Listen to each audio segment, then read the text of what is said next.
It's Miguel with Keys Real Estate, and today we're breaking down one of the heavy hitters in the C.A.R lineup, the already built subdivision purchase agreement and joint escrow instructions, or ABSPA is what we usually call it in short.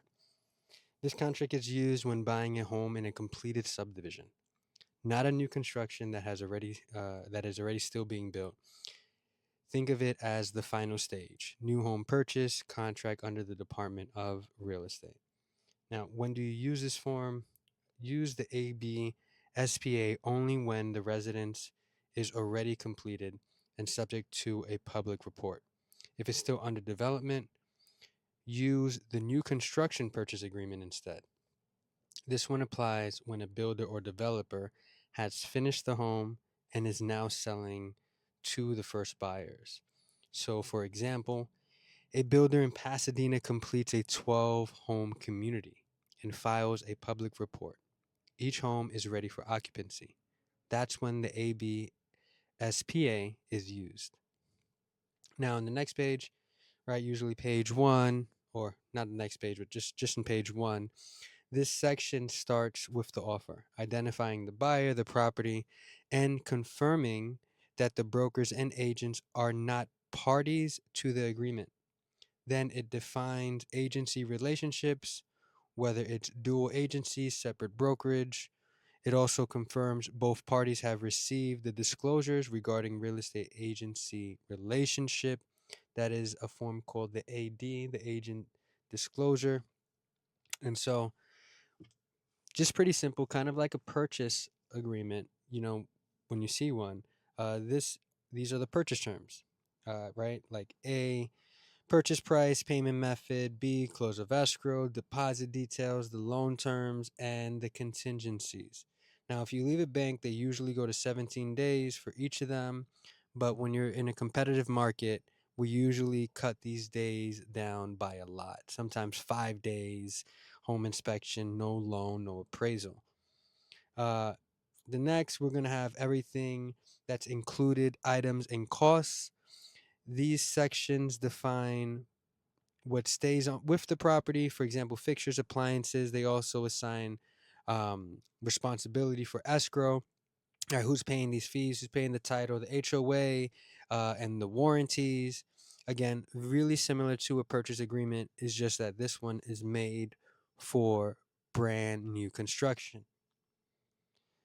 Now, again, pretty standard. Pages 4 through 6 kind of go through the disclosures and deposits, right? This references all the standard advisories buyers should receive. For example, they should receive the BIA, the FHDA, the WFA, all of these. Uh, for example, also the SBSA, right? Seller, buyer, and seller advisory. Statewide buyer and seller advisory. That's what that stands for. And then sellers disclosing items, like final public report, all the loans. Oh, sorry, not the loans, the zoning reports, the HOA documents, and just maintaining the DRE transparency. Now, you have buyer's investigation. These pages just go through all the details of a buyer's investigation. Buyers have a full inspection rights, same as the RPA. Exactly the same as the RPA. Again, this is only made for new constructions. Example, if a subdivision includes elevated decks, sellers must include a wood balcony and stairs addendum to WBSA to ensure compliance with safety codes. Following, again, is pretty standard. Pages 10 to 12 kind of go through escrow and title. If we continue down a little bit further, we're going to see pages 16 through 17 are arbitration and signatures. Again, like the RPA, this form includes mediation and arbitration clauses. By initiating, both parties agree to resolve disputes through arbitration. The acceptance section, paragraph 45, is where the seller officially accepts this offer. And then we keep going down. It's like brokers and escrow holders. But in summary, just to recap, use this only for completed subdivisions with a DRE public report. protect your buyers via secure deposit handling. It covers agency, escrow, disclosures, and arbitration. And for new home track deals, this form shows exactly where a buyer's protection exists, from inspections to warranty.